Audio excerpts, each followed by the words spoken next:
People in the Ebelstein slums call him the lying old geezer, a man who loves showing off his magic whenever a kid is watching. He wanders the streets with a bucket and a cane, followed by a pack of children while he brags about being some legendary great mage despite only being able to use basic one-star spells. He has a seriously nasty temper, shaking his fist and losing it completely the second any of those kids try to prank him.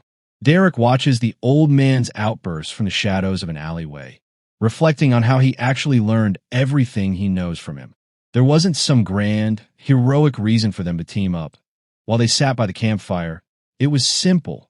The old man just wanted a follower, and Derrick just needed the knowledge. As time passed, Derrick found himself kneeling on the ground with mana radiating from his body while the old man stood by and watched. He struggles to maintain the position, sweating as the energy surges around him, while the old man wonders if the kid has already mastered the flow of mana and starts questioning who he really is. Suddenly, Derrick's power intensifies as he grits his teeth, concentrating all that energy into a blinding sphere in his hand. He thrusts his hands forward as an immense power surges through his palms, releasing a mana arrow that strikes a tree with perfect accuracy. The old man stands there completely caught off guard because he definitely didn't expect to see that level of skill. Derrick spent an entire year at his side, doing every random errand imaginable just to finally earn his rank as a one-star mage. Late one night, while drinking, the old man mentions hearing rumors from the northern wall of Ebelstein about noble brats who somehow reach 3-star status before they're even adults, which honestly just shows how different their worlds really are. The old man goes on another one of his rants, claiming a lowborn like Derrick could spend a lifetime training and still never reach the higher realms. He warns him not to get cocky because, with his skills, he'll just collapse the moment he hits the 2-star wall. Derrick doesn't say a word, knowing how obsessed the old man is with bloodlines, even as he shouts that magic belongs to nobles and that Derrick's struggle is honestly just futile.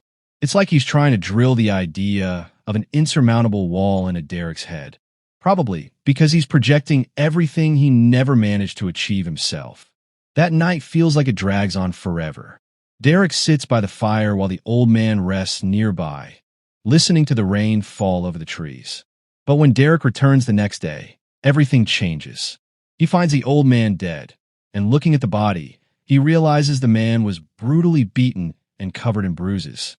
At first, Derrick assumes the old man just picked the wrong fight, so he drives a shovel into the mud to give him a proper burial. He only finds out the truth later while dragging the body through the downpour. The guards caught the old man trying to steal a 2-star spellbook from a warehouse and beat him for it. Derrick stands in the rain by the grave he dug, trying to wrap his head around why an old man with zero ambition would suddenly risk everything like that. A blue system screen suddenly flickers into life in front of him. Derrick thinks back to those bloodline lectures, knowing he doesn't have noble blood because, at the end of the day, he's not even from this world. The system notifies him that he's finally unlocked the basics of magic and prompts him to choose his primary school, reminding him that once he picks, there's no going back. Fast forward 4 years, and Derrick is now training under Kadia Flameheart. She's a former noble and a powerful 3-star mage who takes mercenary contracts while teaching Derrick, who started out in the core using nothing but 1-star magic. While they're at a tavern known as Belden's Tier, Kadia tells him it's only natural for a mage to want to rise higher, especially since he actually has the talent for it. She warns him that excessive greed will only slow his progress, and Derrick promises to keep that in mind. Kadia instructs him to close his eyes and really feel his mana, telling him to stay calm so he can sense exactly where it's generated and how it flows through him. Think of it like using mana to make whatever image you're imagining a reality. Derrick stays locked in, focusing everything on releasing that energy through his body, and Kadia realizes pretty quickly that he's packing a considerable amount of mana. For someone with his experience, his control is actually insane. Derrick stares straight ahead as a sudden flare of brilliant blue light surges around him, catching Kadia completely off guard. A massive noise suddenly echoes through the entire place, and honestly, nobody was ready for it. A mercenary starts yelling, demanding to know what that sound was and if they're actually under attack. He shouts for someone to get outside and check immediately while Derrick just stands there, gasping for air.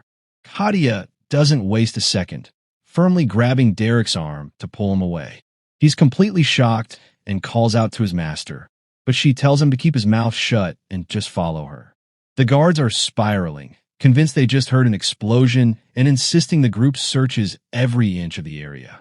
Meanwhile, Kadia and Derrick slip away through the narrow back streets to put some distance between them and the chaos. Derrick calls out to her again, but Kadia stops him, telling him he needs to listen very carefully to what she's about to say. Derrick just gulps and nods, ready for whatever is coming next. She explains that nobles are obsessed with their privileges, and magic is the biggest one of all. While innate strength is seen as a blessing for them, commoners almost never hit 3 stars unless they spend their entire lives studying. She drops the bombshell that what he just used was a 2-star delusion-type spell called auditory hallucination, leaving him stunned. Derrick realizes right then that at only 14 years old, he's officially become a 2-star mage. The system confirms it, notifying him that he can now use 2-star magic and has officially mastered the auditory hallucination spell. From that point on, Kadia traveled with him, passing down different spells and even teaching him the ins and outs of high society from her time as a noble. A year flies by just like that, and eventually the time comes for Kadia to head out. She stands by a carriage with her bags packed, ready to depart as Derrick watches her go. The county of Elvester appointed Kadia as a private tutor, and since House Elvester is a family even the Grand Duke respects, it was an offer she couldn't refuse. Becoming a magic teacher for a family with that kind of status is a massive win for anyone. Kadia waves her final goodbye and departs, leaving Derrick with a 2-star spellbook as a gift. Derrick looks down at the book in his hands, checking his system to see the full list of magic he's acquired, including combat spells like Magic Arrow and Fireball. After mastering spells like Sound Block, summoning a Guide Fairy, and even Clairvoyance, Derrick closes his spellbook as another year passes. He's managed to self-study and master 2 more 2-star spells, and at only 16 years old, he has no intention of slowing down his progress. Inside the Belden's Tier Tavern, Jaden leans over the counter to tell Derrick they finally landed a legit request. When Derrick asks for details, Jaden smiles and reveals it's from House Duplane, the Grand Duchy. Derrick is instantly skeptical, wondering why a powerhouse like that would ever hire them. But Jaden calls him an idiot and reminds him that the Duplane family is basically made of money. Jaden grabs Derrick's cloak, stressing that this job is their chance to build some serious connections for the future. Derrick asks what the actual mission is, so Jaden explains it's just subduing a few monsters on the outskirts of the Grand Duke's territory. Derrick asks if that's really all there is to it, and Jaden confirms it, asking if he really thinks nobles would go back on their word. Something feels off to Derrick, and he can't figure out why a family as massive as Duplane would need a small mercenary corps to clear out random monsters. He tells Jaden he's out and suggests finding someone else, but as he tries to leave, Jaden shouts for him to wait. Derrick repeats that he doesn't do shady jobs, but Jaden snaps back that he'd do it himself if he could, but the client specifically demanded a mage. Jaden yells that mages are basically non-existent in mercenary groups lately, making Derrick their only option. Derrick stops and asks why a mage is even necessary just to kill a few monsters, making it clear he doesn't want to get caught up in anything unnecessary. That's when Jaden tosses a coin toward him, which Derrick catches instantly. Jaden explains the gold coin is just an incentive and a down payment, not even the full fee. Derrick looks down at the gold coin in his palm, and soon he's standing before the clients, a dispatcher officer and 2 other women. Jaden puts a hand on Derrick's shoulder and tells him to pay his respects, but the officer immediately shuts it down. He asks if Derrick is just a child who hasn't even reached adulthood yet, admitting he had high expectations because of Jaden's reputation, but he can't believe they're sending a kid for this job. Jaden quickly pushes back, telling the officer he's got it all wrong. Jaden backs Derrick up, claiming he's the best mage around, but the officer isn't buying it. He decides to head out, basically saying this isn't a job for a kid, leaving Jaden and Derrick to watch him walk away with the two women. One of the women whispers something to the officer as they leave, and then the girl in the blue hood steps up, asking if he's actually Derrick and suggesting they should talk. Things heat up in the Grand Duchy of Duplane when a goblin gets hit by a massive surge of energy that sends it flying. Derrick doesn't hesitate, focusing on his target and taking the goblin down in one clean strike. He makes it clear that monsters aren't supposed to stand a chance against wizards.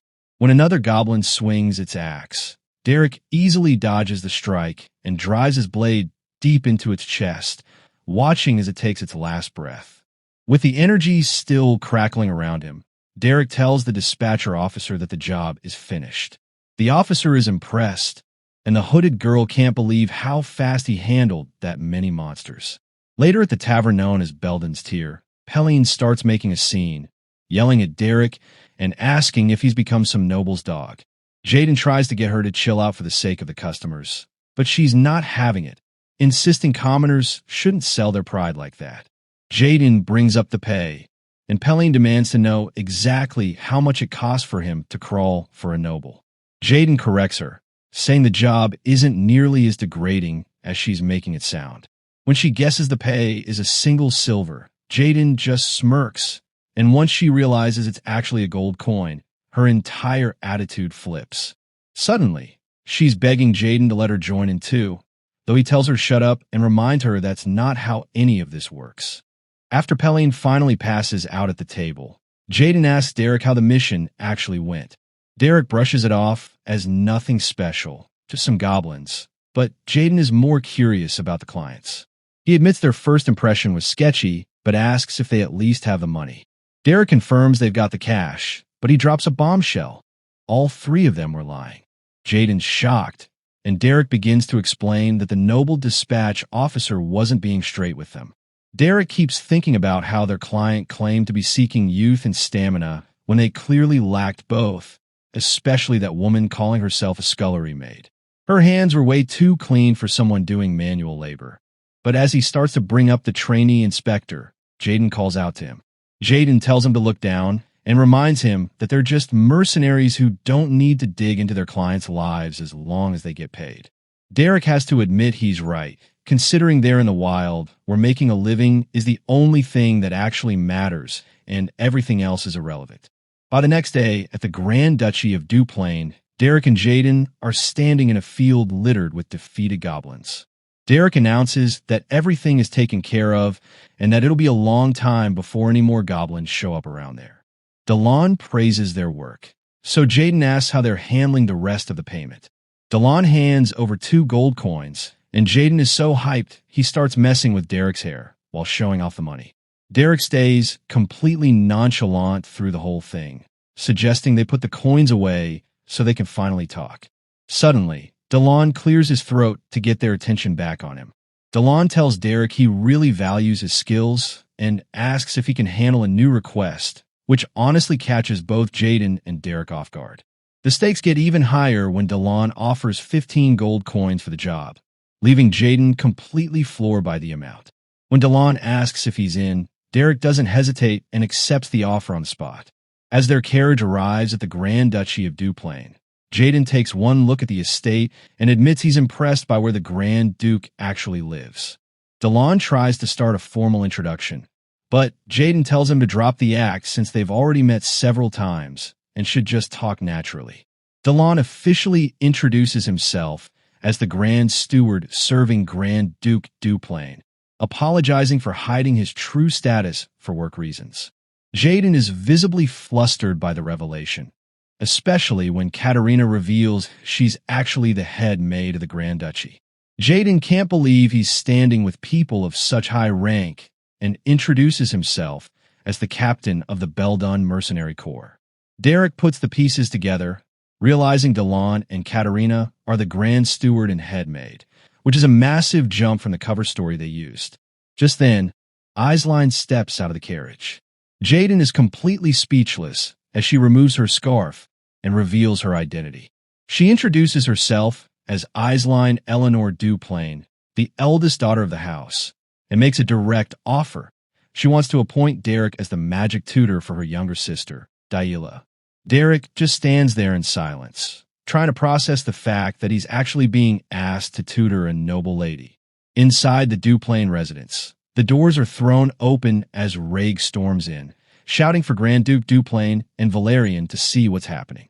The Grand Duke tells Rhaeg to keep it together and act with some dignity, but Rhaeg fires back that Dila is the one who needs a reality check.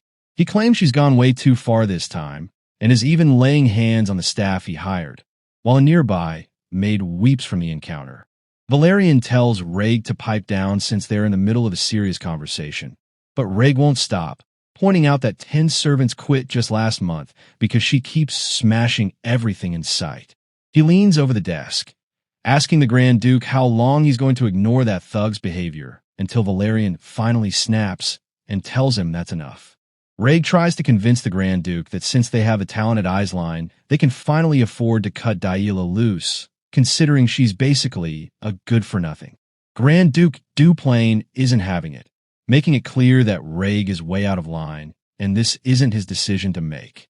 Rhaeg doubles down, explaining he already scouted a monastery where noble children go, suggesting it's better for Dila to devote herself to God rather than living as a burden and bringing trouble to the family. The Grand Duke snaps and slams Rhaeg's head straight into the desk, holding him there while reminding him again that he doesn't call the shots in this house. Rhaeg ends up on the floor, but even with the tension this high, he still tells the Duke that eventually a choice will have to be made, leaving the Grand Duke in a heavy silence. Walking through the manor, Eisline asks Derrick if he's heard of her younger sister, Dila, and Derrick admits he's only seen her name in the family registry. Eisline notes that her sister is basically a secret to the public, just as the door swings open and Valerian walks in with Rhaeg. Valerian greets Eisline and asks how things were in Ebelstein, and she thanks him for making her stay so comfortable.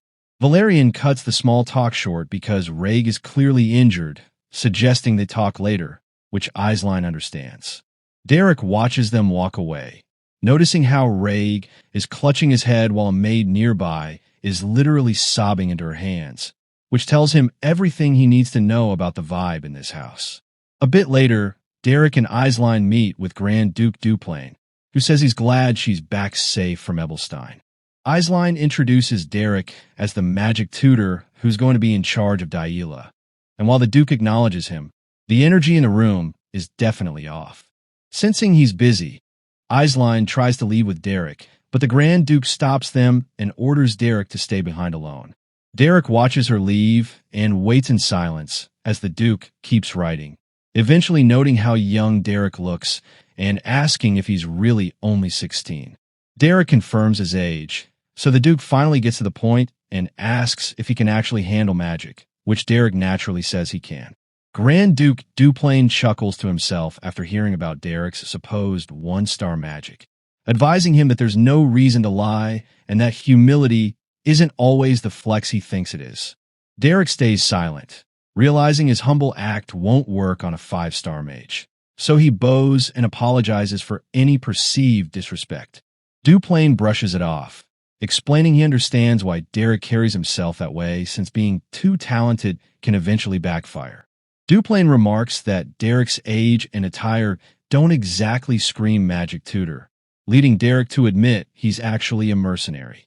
Since Eisline was the one who picked him, Duplane decides not to pry and grants him entry to Dila's annex. He tells Derrick a maid will guide him and tries to dismiss him, but Derrick stops him to ask one final thing. When the Grand Duke tells him to proceed, Derrick explains that as a mercenary, he's bound by duty to finish every commission he takes. He knows his goal is to teach Dila magic so she can enter high society as a proper noble, but Duplane questions why he's stating the obvious. Derrick clarifies that it's because he has an earnest request to make, leaving Duplane wondering what he's up to. A plate shatters against the floor as a maid screams in shock. She bows and begs Dila for forgiveness, but Dila isn't having it. She mocks the idea that a low-status apology would change anything and orders the maid to get out of her sight immediately. Dila even threatens to throw a plate at the maid's face if she ever shows up again, leaving the woman trembling. Jaden questions Eisline on why she chose someone like Derrick when every elite tutor would jump at the chance to work for the Duplane family. He points out how hard it is for a commoner to teach a noble, but Eisline explains that she's already tried every famous master on the continent. They all gave up, so she started looking for anyone with magic who was desperate for work. Eisline mentions that despite being a mercenary, Derrick seems to understand noble culture and etiquette. Jaden notes that since Derrick's master was once a successful noble, he probably learned how to carry himself there. Eisline admits she figured he was refined and kind enough to gently lead Dila, but Jaden just laughs. He tells her she really needs to learn how to read people better, because Derrick is a mage who grew up on streets.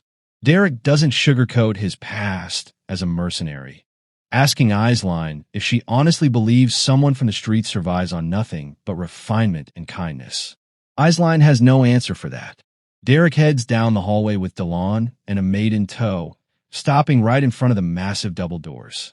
He reaches out and knocks, but when he realizes how unnervingly quiet it is on the other side, he keeps his thoughts to himself. He turns the doorknob anyway, entering the room with a formal greeting and asking to be excused for the intrusion as he introduces himself. Dila, Catherine Duplane, the second daughter of the house, tells him to come closer. Derrick steps forward, only for Dila to smirk as she hits him with a splash of liquid that leaves him completely soaked. She calls the whole situation horrible, mocking him by saying she thought a literal sewer rat had crawled into her room. She moves in closer, asking if he's the mercenary the Grand Steward mentioned, while doubling down on the insults. She drags a chair across the floor and climbs up to pour a bucket of dirty water directly over Derrick's head. She asks if the smell of the gutter brings back memories of home, laughing that being drenched in filth actually suits him better. Derrick just stands there and takes it while the water drips from his face. Dila tosses the bucket aside, complaining that she ran out of water way too soon, but she starts getting visibly confused when Derrick doesn't react. The audacity of his silence makes her snap, so she kicks him and screams, asking how he even dares to look at her. Derrick drops to his knees on the floor. Dila gets even more irritated, taking off her shoes and claiming they stink now before finally taking a seat. She looks down at him and tells him to know his place, questioning how a sewer rat from the streets thinks he's qualified to teach her anything when he clearly lacks basic common sense. Back in his office, the Grand Duke stands by the window, reflecting on Derrick's words. Derrick had been very clear that his presence alone meant Dila's problems weren't going to be an easy fix. Derrick had asked the Grand Duke a direct question about how much authority he was actually willing to give him regarding Dila's education, especially since the Duke loves her more than anyone. The Grand Duke didn't have an answer then. The vibe shifts instantly as Derrick strikes Dila across the face, sending her straight to the floor. As she stays down, clutching her cheek in total shock, Derrick stands over her and makes it clear he is done playing games, ordering her get up. The story shifts to 3 years ago, where a horse-drawn carriage travels along the road. Derrick addresses Kadia as his teacher, asking how she would handle a stubborn student who doesn't seem to appreciate a little kindness. Kadia thinks it over and says she would do her best to understand, embrace, and take them in. Derrick thinks that approach is way too idealistic, especially for someone like Kadia Flameheart, where that just isn't an option. Kadia explains that the whole point of teaching is to guide someone toward a better path, and if communication through understanding fails, you just have to find a different starting point. Derrick asks what she means by finding a different starting point. Kadia explains that you do it by carving fear into them. Dila watches the exchange, completely stunned by what she's hearing. Derrick walks away after instructing Dila to treat others with respect and warning her not to make him repeat himself. Dila places her hand firmly on the floor before lunging forward to strike Derrick. She screams, asking how a guy like him dares to lay a single finger on her. Derrick strikes Dila right back across the face. He tells her he won't say things twice either and insists she starts treating people with actual consideration. Dila is completely lost before she starts screaming for the Grand Steward, demanding to know how a lowborn like him had the audacity to touch a lady. Duplane rushes into the room to check on Dila and demands to know what Derrick thinks he's doing. Derrick pulls a scroll from his belt to settle the argument. He holds it up and explains that the Duke gave him full authority over Dila's education, which means he can use whatever methods he chooses. Duplane stares at the paper in total disbelief, unable to even find his words.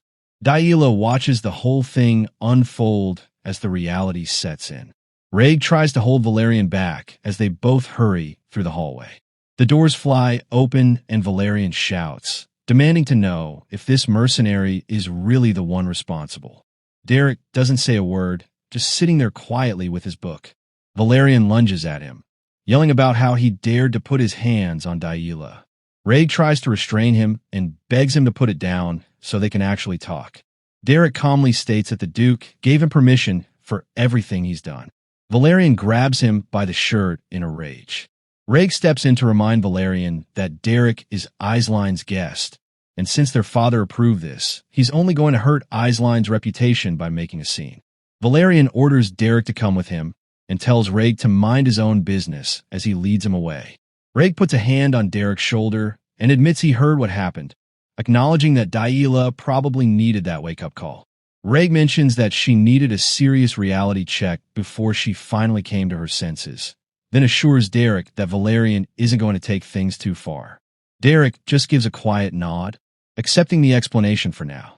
Reg watches them walk off and can't help but sigh, genuinely wondering why Valerian is still putting himself on the line to protect someone who seems like such a lost cause. Light spills into a room filled with Dila's old things as Valerian opens the door and invites Derrick inside. Valerian explains that this was Dila's room whenever she stayed at the main house, and they've kept it exactly the same ever since she left. Derrick stops in front of a painting left on an easel, noticing it was never actually finished. Valerian recalls how much Dila used to love drawing and how she'd get all flustered every time she asked him to look at her work. He admits he always found those moments endearing, even if she had a strange habit of never finishing a project. She would always leave blank spaces on the canvas, only ever drawing the specific parts she actually liked.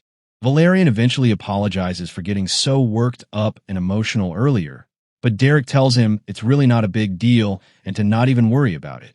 Derrick looks around the room filled with paintings and asks why he was brought here, leading Valerian to explain that Dila isn't someone who deserves to be hated or beaten.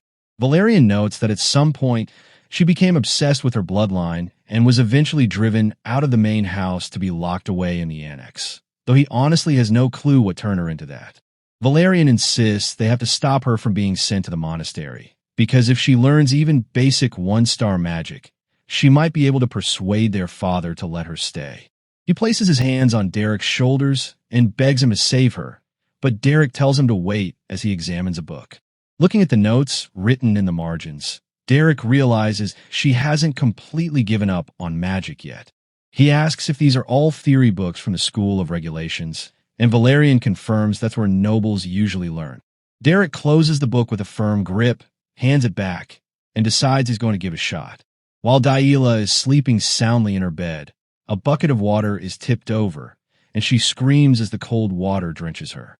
Derrick stands over her with the empty bucket and asks if she was seriously falling asleep right now.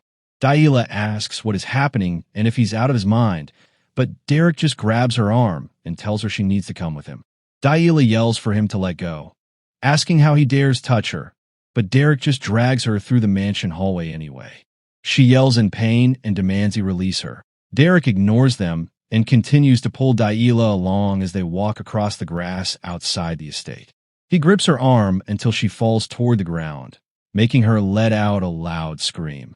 She asks what he thinks he's going to change by doing this, and tells him to wake up from his dream, questioning who he thinks he is to dare teach her. Since she refuses to listen, Derrick asks if she wants to hear an interesting fact. As she looks up from the ground, he admits he has no intention of actually teaching her magic because he just likes beating up stuck-up nobles. He asks if she doesn't agree that someone from the bottom has no reason to like nobles like her. Derrick explains that the tutor nonsense was all just an excuse, and when she asks what he's talking about, he says it was just a reason to beat up arrogant, high and mighty nobles. As Dila lies on the ground, looking up, Derrick reaches for his sword and begins to draw it from its scabbard. Derrick asks her if she has any idea how beautiful it sounds when nobles scream, and when Dila asks if he really thinks he can get away with this, he just laughs it off. He wonders who would even believe her anyway, claiming that if things go south, he could just apologize with his life and call it even. He really questions if a commoner's life is even worth that much. He figures he could just run away and everyone would forget him soon enough, especially since he'd be doing the Duplane family a favor by getting rid of their biggest headache. Dila knows she is dead if she doesn't move right now, so she bolts. She realizes that if she tries to cross the open grassland, he will catch her instantly. So she bets everything on the forest, hoping she can use the terrain to shake him off and make it back to the residence. She clears a fallen tree, telling herself that he is actually the one who is going to end up dead, but then a fireball ignites and surges toward her. It is a 2-star spell, and the fact that he is even capable of using magic like that changes everything. Derrick holds the flames steady before the explosion erupts, sending Dila crashing to the ground. As she lies there while the blast intensifies around her, Derrick just laughs it off and remarks that he guesses he missed. Dila sprints through the dark forest, her breath coming in heavy gasps. She trips over a tree root and hits the ground hard, groaning as the impact jars her whole body. A blue arrow suddenly streaks down from the sky, forcing her to leap away and crouch as it thuds into the earth right where she was standing. Derrick admits she's surprisingly fast, noting that it's hard to believe someone who was stuck in an annex all day could move like that. Dila doesn't say a word. She just stares at him for a second before turning and bolting back into the shadows. Derrick doesn't even chase her immediately, choosing instead to just stand there and watch her run. Dila knows she can't keep this up forever, realizing that at this rate, there's no way he won't eventually catch her. She looks back just in time to see Derrick kneel and press his hand to the earth, activating a tracking spell that ripples mana across the forest floor. Derrick stands and scans the trees, realizing this place looks exactly like the forest he saw in her paintings. He realizes that Dila has been coming here since she was a child, subconsciously sensing the mana in the wild and transferring that feeling onto her canvases. Dila screams and tries to crush him with a massive rock, but Derrick already has a sword unsheathed and blocks the blow with his blade. She's completely stunned that he stopped her, but Derrick actually gives her some credit, saying her spirit is admirable for choosing to fight back instead of just trying to lose him. Dila is struggling to even breathe at this point, and as Derrick points his sword at her, he asks if she has any last words. She collapses onto the ground with a weak laugh, telling him she's not the type to grovel like a commoner and he should just kill her already. Derrick asks why she's so obsessed with her bloodline, which makes her flinch as she asks what would even be left of her if she lost the only thing she is going for her. She punches the ground repeatedly as tears fall, asking if he really thinks she never tried to make something of herself. She explains that no matter how hard she worked, she failed at magic and she failed at painting, and she wants to know what she's supposed to do if even her bloodline is gone. Derrick stays silent as his sword begins to overflow with mana, and he tells her he's heard enough. He bids her goodbye and swings his blade, unleashing a powerful strike as she looks up at him for the last time. Blue energy surges forward, cutting through everything. Dila bows her head and weeps in sorrow. A jagged blade of ice crystallizes out of nowhere. Derrick stands before Dila as she sits on the ground, surrounded by massive spikes of ice. Dila looks up through her tears at the frozen field she just created while Derrick stands over her. Dila stares at her glowing hands and wonders if this is actually magic. Derrick grips the hilt of his sword. Derrick bows, praising Dila for her work and asking her to forgive his previous rudeness. Dila just stares ahead, her eyes filling with tears again. Derrick points out that even though this is just a manifestation of mana and not formal magic, she still pulled it off. Dila gasps for air between her heavy sobs. Dila screams at the top of her lungs. She keeps wailing in the middle of the frozen clearing while Derrick watches. Derrick tells Dila that she actually belongs to the school of the wild. Dila repeats the name, clearly having no idea what that even means.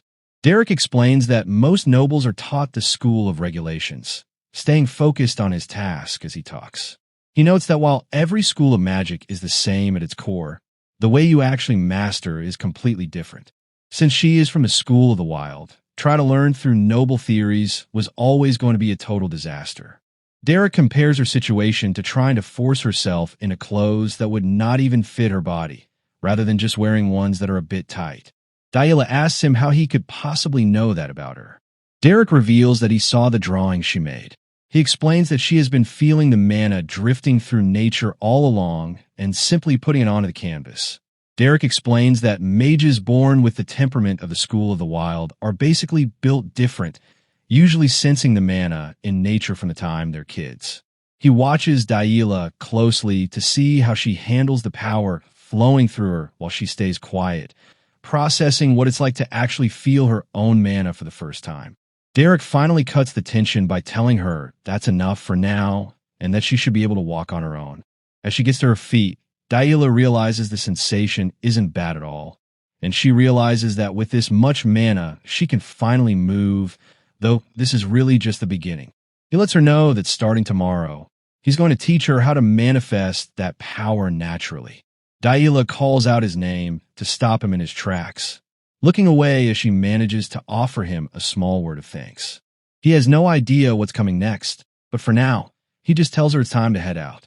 Dila eagerly agrees and follows him as they disappear into the trees together. As a new day begins, Dila tries to manifest a glow of blue mana. She pours all her focus into the light, but the magic just dissipates into smoke, leaving her to realize that this task is proving to be a lot more difficult than she anticipated. The vibe shifts when Dila leaves her room and startles a maid, who spills a bucket of water all over Dila's dress and shoes. The maid immediately panics, throwing herself onto the floor and begging for forgiveness as if she's committed a sin worthy of death.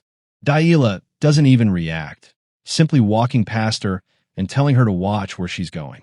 The maid is left spiraling, wondering why she wasn't hit and why the lady is just leaving without a scene. When another maid checks in to see if she's okay, she explains that she was only told to be careful, which has them both wondering what on earth happened to the lady last night to change her like this.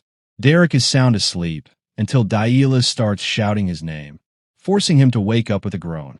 While he's still rubbing his eyes and asking what's going on, Duplane tells Dila to mind her manners because her behavior is totally inappropriate. Dila doesn't care about the lecture, though. She straight up demands to be taught how to handle mana, admitting she tried to do it on her own and it just isn't working.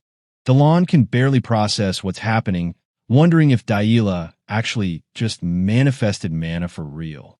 She's not here for the shock, though, and she tells him to quit stalling and start the lesson like he promised. They head to the door, but Derrick isn't having it and slams it shut, telling them both to come back in the afternoon. Duplane finally accepts that she's done the impossible, while Dila just clicks her tongue, clearly over the attitude. She starts hammering on the door, yelling at him for having the audacity to make her wait and demanding he open up to teach her right now. Inside, Derrick just ignores the rattling door and stays in bed while she keeps shouting for him to get up. She calls him a crazy bastard, but he doesn't budge and keeps sleeping through the chaos. Over in the hallway, Reg walks past a couple of maids who are busy gossiping. They're whispering about how Dila hasn't broken a single plate lately and even got away with splashing water that morning without getting in trouble. Then they drop the real tea, mentioning she might have actually manifested magic, which makes Reg stop dead in his tracks. Reg turns back and demands to know exactly what they just said. Meanwhile, in the study, Duplane pauses his letter writing to ask if the rumors are true. Valerian confirms it, explaining he's already interrogated the head butler and the servants to make sure the news is legit. Duplane admits it's a relief, but Reg isn't convinced and warns them not to jump to conclusions just because of one win. He reminds them of everything she's done before and argues that this tiny bit of progress shouldn't be enough to stop them from sending her to the convent. Duplane stays quiet and just keeps writing while Reg vents. Later, Dila is huddled on the floor with her back turned when Derrick asks if she's sulking. She snaps back that she's not sulking. She's just straight up angry. Derrick tries to tell her that acting out won't change the situation, but she insists it's pure anger, not spite. Derrick tries to explain that pouting won't help since they have to do things in a specific order, but Dila turns around and yells that she's definitely not pouting. He just stares at her in silence, and realizing how she's acting, she quickly turns back and admits her reaction was a bit much. Dila is clearly annoyed, but Derrick just grabs a chair and pulls it over to settle in. He warns her that just because she's tapped into her magic doesn't mean she can use it recklessly without it backfiring. And he's only saying this because he's been through the exact same thing himself. He reminds her that while rest matters, she's had plenty of it, so it's officially time to get to work. Dila isn't having it and hits him with a sarcastic comment about him being a total drag as a teacher. Derrick asks if she'd prefer a less stuffy approach, which immediately triggers a memory of him wielding a blade alongside overwhelming magic. She instantly backs down and tells him to forget she said anything, quickly taking her seat because things are clearly about to get serious. Derrick moves on and announces that today's lesson is all about magic manifestation, explaining that once she masters this, she'll be ready for 1-star magic in no time. This is just the start, and he notes that the School of the Wild is perfect for her since it focuses on freedom and self-study way more than the School of Regulations ever would. He admits she actually fits the School of the Wild perfectly, and when Dila asks what he's getting at, he explains that her free-spirited nature combined with her Duplane blood means she's literally overflowing with talent. Dila perks up at that, asking if he's actually calling her talented for once. Derrick confirms it, saying that anyone who can conjure an ice wall the second they manifest magic is definitely gifted. Now she's wondering if this means she's some kind of literal genius, but Derrick shuts that down by explaining that talent and genius are two different things. Even though she tries to argue they're the same, she eventually gives up and just tells him he's amazing. Reg is overhearing the whole conversation from outside, and honestly, he's losing his patience. The next day at the estate, Dila slams the door open and immediately demands to start her magic manifestation, complaining that she just can't get the direction right while Derrick stays silent and keeps reading his book. By the time Derrick is eating the following day, Dila is already back at it, demanding he check her progress because even though she's trying to imbue her magic with cold, something still feels completely off. Another day passes and Dila is still complaining, saying she can definitely feel the magic now, but she just isn't catching the right sensation. As the sun starts to set, Dila spots Derrick and calls out to him, asking what he's even doing out there. She starts yelling at him, reminding him that she specifically told him to stay near the annex. She asks if he really thinks their father lent him those spell books just so he could sit around and slack off. Derrick just looks down at the book in his hands and points out that their father actually lent them to him for that exact reason. Dila ends up dragging Derrick through the grass with a maid following behind, shouting that she finally managed to get the magic flowing like he said, and telling him he needs to hurry up and check it. Inside a quiet room, Valerian stands looking out a large window until the door swings open. Derrick walks in and asks if he was the one being called for. Valerian tells him to take a seat so they can finally have a talk. Once they're settled, Valerian gets straight to the point and asks how Dila has been doing lately. Derrick acknowledges that the progress being made is solid, but he admits that mastering 1-star magic is going to take some serious time. Valeria gets it, but he's already looking ahead to a much bigger headache because his mother is set to return from her social circle sometime next week. This is where things get complicated because Valeria warns Derrick that his mother is definitely not someone to be taken lightly. He explains the harsh reality of their world. While the people currently in the estate are fine, nobles by nature absolutely hate the idea of commoners holding any kind of power or key positions. Valeria gets serious for a moment and reveals that as the future head of House Duplane, he has to be the one to bridge the gaps and include everyone. He believes sincerity is the only way to do that, even if understanding what's actually in someone's heart is one of the hardest things a person can try to do. Derrick just listens quietly, knowing that while it would be nice if everyone shared the same values, That's just not how the real world works. He eventually loses patience with the philosophy lesson and asks Valeria what he's actually trying to say. Valeria finally breaks and confesses his real struggle. Dila refuses to play with him anymore. He's spiraling because he remembers her being such an angel when they were kids, wondering where that girl went, while Derrick just sits there calmly, taking a sip of his tea. Valeria leans in, desperate to know how to win Dila's favor again. Derrick asks why he's even coming to him for advice, and Valeria points out the obvious. Derrick is the only person Dila actually follows around anymore. Valeria recounts how he even tried learning how to craft dolls from a maid's just to impress her. He proudly showed her a stitched-up, honestly terrifying creation he made in her image to show his brotherly love, but Derrick just asks if he was actually trying to place a curse on her. Valeria completely loses it, sobbing that Derrick is absolutely useless for not appreciating his handiwork. Later that day, Derrick makes his way through the massive Duplane courtyard with a maid and butler trailing his every move. He's eventually stopped by Miriella, who greets him with a calm smile and lets him know she's heard quite a lot about him. Miriella Duplane introduces herself and mentions they've finally found a capable magic teacher. She's even ready to send over a gift from her territory, but that offer hits a wall when Derrick explains he isn't affiliated with any noble house. Miriella asks what he means by that, and he just drops the bomb that he's a commoner. She literally screams in shock, repeating it back like she can't believe what she's hearing. Flashback to 1 week earlier. Outside the residence, Aisline tells Derrick she's glad he's there, but explains she has to leave for Ebelstein. She's officially trusting him with Dila, and while Derrick gives a simple confirmation, Jaden calls his answer lifeless. She tells him to get his work done and returns soon, but as the carriage pulls away, Aisline realizes she forgot a major detail. She tells Jaden that her mother is coming back next week, and since her mother is basically the goddess of rage, Derrick really should have had a heads up. Back in the present, Miriella slams her hand on a desk and demands to know why a commoner is anywhere near Dila.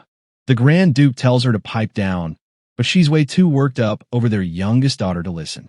He takes off his glasses and levels with her, saying he doesn't like hiring commoners either, but reminds her that every noble teacher they've tried has already failed. Miriella is losing it over Duplane's choice of hire, demanding to know why he'd bring in a former mercenary like Derrick. Duplane points out that finding a decent magic teacher isn't exactly easy and reminds her that Aisline was the one who recommended him in the first place. Miriella refuses to back down and argues that they still need to maintain a certain standard for the family. She suggests using his younger brother, Flam, instead, since Dila has finally manifested magic and needs someone of their caliber to teach her. Duplane isn't having it and asks if she really wants to pull Flam away from managing the territory just to be a private tutor. He questions how she expects Ebelstein to function if they handle their leadership so haphazardly. That sets Miriella off, and she screams that the social circle is just as much of a war zone as any territory. She insists that a teacher's status matters more than anything and asks if he really wants Dila to be the laughingstock of high society for being taught by a nameless commoner. Valerian enters the room and tries to get his mother to calm down, asking if she really came here just to pick a fight with his father. Miriella tells him to step aside because this isn't something she's willing to just let slide. Reg joins the conversation and boils the issue down to whether or not this commoner actually has the qualities to be Dila's teacher. Miriella watches him as he explains that while a commoner teaching a noble is rare, it isn't a problem as long as they have the skills to back it up. Reg offers to test Derrick's abilities personally in a magic spar, but Duplane cuts him off and insists that Derrick is a genuine mage who doesn't need to prove himself. Ray goes silent for a moment before pivoting to a new idea, suggesting they test Dila's progress instead. Valerian is confused by the shift, but Reg reasons that if Derrick is actually a great teacher, Dila should have the results to show for it. Reg declares he'll personally spar with Dila to verify her progress himself. Duplane doesn't say a word as Reg walks away, leaving Valerian to chase after him and ask what he's thinking by proposing a magic spar against his own sister. Reg turns on him and asks if he actually believes Dila has turned over a new leaf or if he's just forgotten everything she's done to them. Valerian tries to argue that she's still their only sister and they need to protect her because she's blood. Reg scoffs at the mention of blood and yells that her blood is exactly what's been trying to destroy their house. He's convinced that everything she's done so far is just the beginning, and if she debuts in high society now, it's going to be the end of their family. Valerian questions how a society can even work like this, asking Reg if those are honestly his true feelings on the matter. Reg just turns to walk away, making it clear that Dila was the one who crossed the line first and claiming that keeping her locked in the annex is actually for her own good. Valerian stays silent as Reg looks down without another word, letting the weight of his decision hang in the air. Dila slams the door open and shouts for Derrick, but he just calmly asks what she wants this early in the morning. She tosses a scroll onto his book and warns him that if he loses this magic spar, he is officially fired. Derrick mentions he already heard the news, but points out that since Reg is a seasoned 1-star mage, it is not going to be easy for her to pull off a win. Dila loses it, asking if that is really all he has to say when his job is on the line. But Derrick just reminds her he is a mercenary who does the work and takes the pay, and honestly, he has already been paid more than enough. Dila asks if he actually means that, and a week later, the day finally arrives as Grand Duke Duplane leads his family and servants into the courtyard. Derrick bows in greeting, and Duplane notices he does not look nervous at all, wondering where all that confidence is coming from. As he takes his seat, Duplane realizes Derrick has some serious nerve staying this calm, deciding he might not be someone they should cut loose just yet. Reg steps forward to take his place, and Duplane knows this is not going to be just any regular spar, especially since Reg is mentally preparing to completely break Dila and make her regret everything. Dila walks onto the stone floor with her hood up, thinking back to when she asked Derrick if he really did not care about the outcome as long as he got paid. Derrick had told her that her magic growth was already on track, and while she could not use 1-star magic yet, it would not take her long to get there. He credited it to her Duplane blood, which caught her off guard, but he explained that the School of the Wild is all about self-study rather than just passing things down. Dila shouted at him for bringing this up now, but when he stayed silent, she admitted she knows she is not the best student, yet she still refuses to have anyone else but him as her teacher. Derrick stayed quiet before admitting he does not actually know the rules or etiquette for a noble's magic spar, since he has never done one. He pulled on his glove and told her he could teach her how to win a fight instead, asking her if she truly wants to win while the crowd whispers that she has no magic and even her famous teacher has given up on her. Everyone is watching, convinced she is nothing but an embarrassment to the Duplane name. People used to say she was nothing but a headache, wondering how her siblings could be so capable while she was just a burden on the Grand Duke. They even claimed she'd be the one to eventually bring him down, and that it was honestly better to have no child at all than to end up with someone like her. Dila breaks down and tells Derrick he has to make her win this. She steps forward, no longer acting as Reg's younger sister or the youngest of House Duplane. As Derrick watches her, she stands her ground only as a student and a mage. The day has finally arrived, and Dila stands in the middle of a massive arena facing Reg while the spectators watch everything from the balcony above. Dila announces they'll be using the sparring rules for high-rank mages, where the first person to trigger the protective magic circle is declared the loser. Reg looks her over, but Dila just stares straight ahead from under her hood. Derrick recognizes that protective circle as an accessory that activates right before the wearer takes major damage, completely nullifying the opponent's spell. He realizes this is just how nobles fight, using incredibly expensive tools just to spar and basically throwing money away because they can. As the duel starts, Derrick notices the 10-minute time limit and realizes Reg is planning to finish this fight way before then. Reg begins chanting an incantation in an unknown language and activates his magic. Dila stands her ground as Reg begins his chant, mana surging through his hands. He actually has the audacity to apologize, telling her he has no choice but to send her back to the annex before he launches a blade-like spell straight at her. Dila reacts instantly and dodges the hit, leaving Rhaeg genuinely stunned that she would even try to move. Rhaeg lunges forward again, sending a crescent of green energy slicing through the air, but Dila drops into a low crouch as the attack flies right over her. Watching from his side, Derrick notices that even though she handles basic magic well, she's clearly a beginner in real combat, burning through way too much mana just trying to force her attacks to land. Rhaeg's magic slams into a block of ice, shattering it into pieces. Dila is already repositioned behind a fresh wall of ice, but Rhaeg isn't impressed. He asks if she really thinks a cheap trick like that can stop him and starts gathering green energy into his hands, deciding to just blow right through her defense with pure firepower. He dares her to try and block what's coming next and unleashes a massive surge of magic directly at her frozen barrier. In that moment, Dila thinks back to what Derrick told her while she was struggling through training. He explained that mercenaries don't care about fighting fair or following noble virtues, because for them, winning is the only thing that matters. He warned her that if she fights like that, people might criticize her even if she wins, but when he asked if she was actually okay with that, Dila didn't hesitate to tell him she absolutely was. Dila keeps her focus locked on the objective, dashing forward and weaving through the jagged ice shards shattering all around her. She knows that in the mercenary world, the winners aren't always the strongest. They're the ones who fight dirty. To them, a duel isn't about honor. It's about controlling the battlefield, exploiting every inch of the terrain, and pouncing the second an opponent drops their guard. Rhaeg keeps hurling spells, but Dila dances around them, repositioning herself to capitalize on the chaos. Just as another blast closes in, she blocks his attack with an ice barrier of her own, though the effort leaves her gasping for air. Rhaeg calls it, claiming the fight is finished. But as a violent arc of energy slices through the space where Dila was standing, she hits the ground just in time to watch the explosion rip through the air, sending dust and debris everywhere.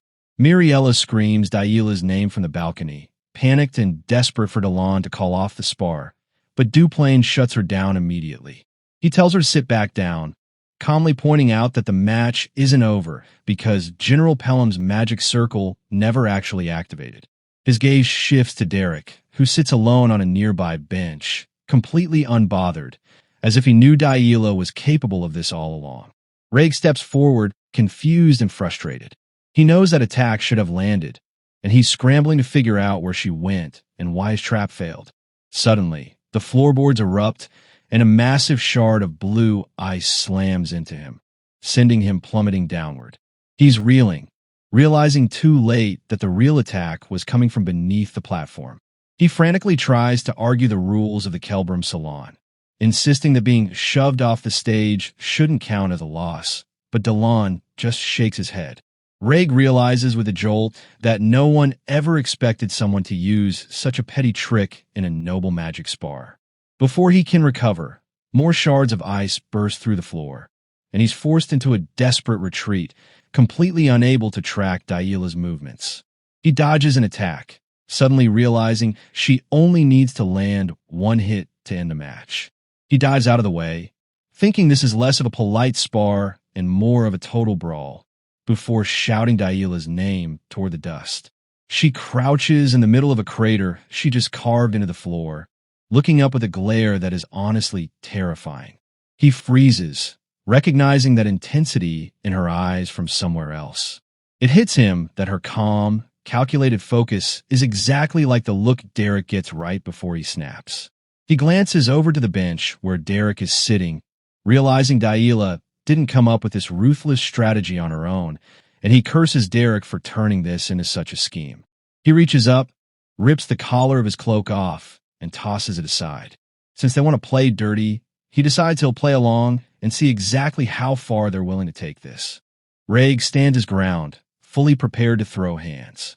Across the way, Miriella loses it when she realizes Dila has dropped down into the dust bowl beneath the platform.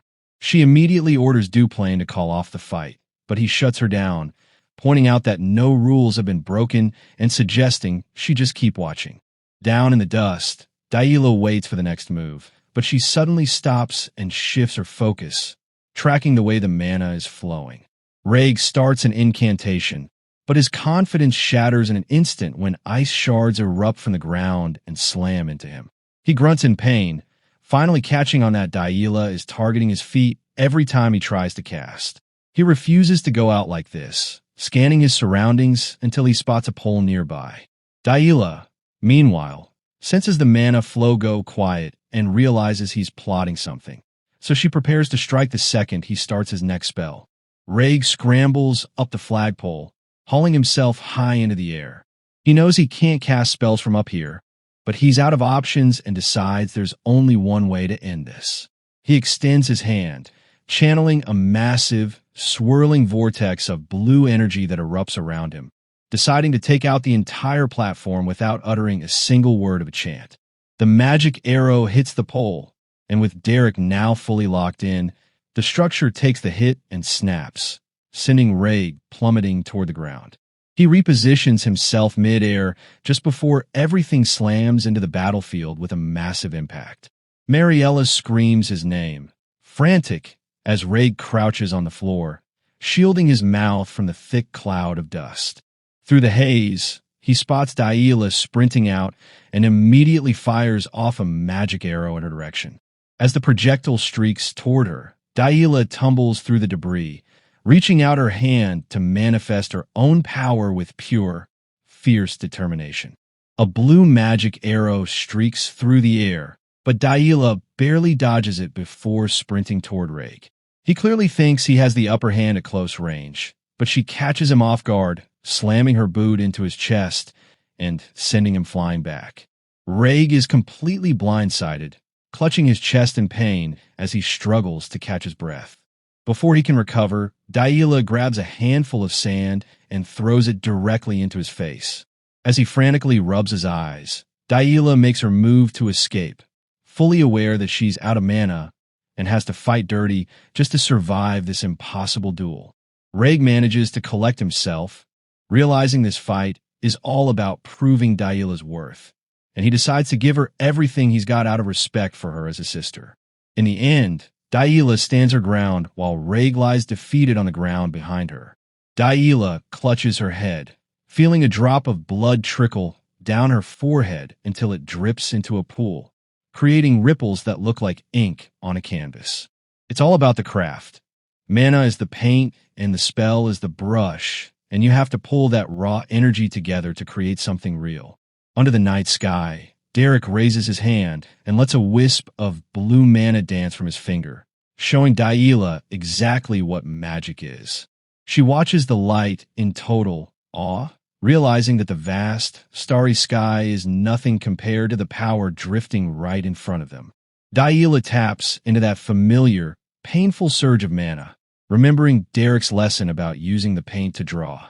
She centers herself, and suddenly a magic circle erupts beneath her feet, manifesting a flurry of ice spears. Dila stares at the display in complete disbelief, shouting out in shock as he tries to process what he's just witnessed. Mariella stammered to Duplane that Dila was only using one-star magic, and the audacity of it had everyone on edge. Rhaeg swept his arm forward, bracing to launch his own spell, telling himself that Dila's progress changed absolutely nothing. He unleashed a barrage of projectiles, convinced he was still a step ahead, and decided he had to strike her down before she could land a single hit. Dila answered by unleashing a massive surge of blue energy, and Rhaeg yelled as he fired off a volley of glowing arrows. A spear of blue energy plummeted from the sky with devastating force, leaving Mariella screaming in terror, while Duplane watched the destruction unfold. A magical barrier crackled and surged to contain the chaos, leaving Rhaeg gasping for breath as he struggled to recover. Dila stood there breathing heavily, her face marked by blood, while Derrick watched the entire thing with a cold, intense focus. 1 year ago, Dila walked with Grand Duke Duplane through the hall, mentioning that a letter regarding the upcoming social gathering had arrived that morning. The Grand Duke looked through a doorway at Dila, who sat alone by a window, and when Dila asked how he wanted the matter handled, the Duke remained silent. Back in the present, Dila stared ahead, blood still staining her face as she realized her barrier had finally activated, while Derrick stood nearby, coming to the crushing realization that he had lost. Dila burst into tears and wailed, the sound echoing through the courtyard where dust still lingered from spar. Duplane and Miriella watched from high balcony, and Miriella turned on him, demanding to know what on earth was happening. She didn't hold back, calling the spar filthy and vulgar, and questioning if the teacher had actually been teaching such things to a young lady of House Duplane. Duplane just stood there, listening to the outburst in silence, while Dila remained alone in the middle of the arena, looking small and distressed. In a sudden shift, Raymond Oswald Duplane stood tall in his armor, announcing his name and telling the Grand Duke it was an honor to serve him the war. Duplane replied that he had heard plenty about him, even noting that Raymond had eyes just like his own. Realizing the look in her eyes had changed completely, and that she was now filled with true ambition. The maids hurried toward Dila to tend to her wounds, but she brushed them off and headed straight for Derrick. She gripped her cloak, admitting through her tears that she had lost and apologizing for the failure. Derrick stood before her, looked down, and told her that it was all right, finally placing a hand on her head. Derrick tells Dila that losing is okay, urging her to channel her frustration into growth and getting stronger. Dila breaks down, sobbing and wailing as Derrick stands his ground. A maid calls out, and hurried footsteps echo before Miriella rushes over to embrace Dila, telling her that it is all over and she has endured enough. Dila looks up and calls out to Miriella, who tells her it is finally okay and she needs to be treated right away, to which Dila softly agrees. Dila's mother erupts, claiming there is a world beneath her that these lowly people don't understand, and insists that dignity and protecting one's status are what really matter. Miriella fires back, pointing out that this wasn't even a magic spar and that Derrick is being taught something truly twisted. As Dila's mother continues to spew insults about Derrick being vulgar, the Duke steps in and slaps her to silence the outburst. He asks her if she has any idea who is actually acting vulgar right now. When she challenges him for defending a commoner, the Duke acknowledges that while Derrick is a commoner, he is his daughter's teacher, and he demands to know what kind of parent treats an educator with such disrespect. The Duke turns to Derrick and asks for his forgiveness, noting that every parent has their own messy way of showing love and protection. Dila's mother watches them walk away, seething with disbelief and rage. Back in his study, Grand Duke Duplane dips a pen into ink and writes, noting that Dila has been raised quite well. He decides that as the master of the estate, he needs to offer a reward that hits the highest realm a commoner could ever reach. When he asks Derrick if he wants 3-star magic, Derrick is completely stunned. He realizes the Grand Duke hit the nail on the head, reading him better than he even knows himself with an offer perfectly tailored to his needs. Staring ahead, Derrick reminds himself that this is a 5-star mage and a Grand Duke. When an opportunity like this knocks, you have to seize it. He looks the Grand Duke in the eye and confirms that, yes, he wants it. Derrick walks through the library, grabs a book from the shelf, and silently pores over the magic circles inside. He tells Dila that since she successfully pulled off 1-star magic, she's officially a 1-star mage now. Dila isn't having it, though. She snaps back, asking if that's really it and wanting to know why he isn't even a little bit proud of her progress. Derrick keeps his eyes on the book, coolly noting that it's not exactly an achievement he earned. Dila sighs, frustrated that this is so much harder than she thought. Derrick observes that she's clearly recovered over the last 3 days, noting that she was basically crying her eyes out when they first started. Dila immediately gets defensive, shouting that it was just dust in her eyes and absolutely not tears. She grumbles that her dad should have been clearer, admitting she was actually worried Derrick was getting fired. Derrick moves past it, asking if they should get to work, noting that Dila is catching on so fast that she'll have the rest of the 1-star spells down in no time. Dila asks what he means by quick, and Derrick explains that it's rare for anyone to handle 1-star magic so soon after their manifestation. Dila brags that she told him she was the type to follow through on her word, then jumps straight into the lesson, debating whether they should start with magic arrow for the convenience or go for the heavy-hitting wind blade she saw Reg use. Duplane revels in the feeling of casting an ice spear, already calculating that with a bit more practice, she'd be fast enough to land a hit on Reg. Derrick shuts that down immediately, telling her they're sticking to magic manifestation instead. Dila fires back, demanding to know why they aren't moving on to one-star spells. But Derrick insists that mastering the basics is the only thing that actually matters, especially when it comes to managing mana. She reluctantly agrees, leaving Derrick looking genuinely confused by her sudden compliance. Dila brushes it off, thinking to herself that if he's calling the shots, she'll just have to deal with it, even if she feels like a total clown for getting hyped up over spells she isn't even touching yet. She catches him staring and snaps, asking if there's something on her face, but Derrick just admits he's shocked she's actually listening to him for once. Dila turns away, offended, and yells that she's respected his authority from day one. Derrick doesn't miss a beat, pointing out that she did dump dirty water over his head twice, which Dila scoffs at, asking if he's seriously still holding on to that. He tells her it's not exactly the kind of thing you forget, so she takes off running, laughing off the awkwardness and shouting back that magic manifestation sounds like a blast, urging him to hurry up and get started. Derrick smiles, genuinely agreeing that it's actually a fun subject. As they keep working, Dila is clearly struggling to catch her breath, and Derrick points out that her schedule is about to get a whole lot worse. She confirms he heard right, grabbing her head in frustration as she vents that starting next week, she's being dragged into etiquette and general education classes. Derrick tries to frame it as a win, noting that she's already mastered one-star magic and is now on her way to a proper noble education. But Dila isn't buying it. She lists off a nightmare roster of subjects: etiquette, languages, geography, history, botany, piano, and sewing, and wonders out loud how Eisline even survived that level of boredom. Derrick reminds her that's exactly why Eisline is the flower of Duplane and the star of Ebelstein's high society. But Dila just doubles down, saying she only wants to focus on magic. Derrick tells her to just keep at it, pointing out that the Grand Duke gave them plenty of leeway, but Dila is skeptical about how much time they'll actually get. When Derrick asks who could possibly kick him out, Dila points out that while he might be fine, she's not the type to let the madam's interference slide.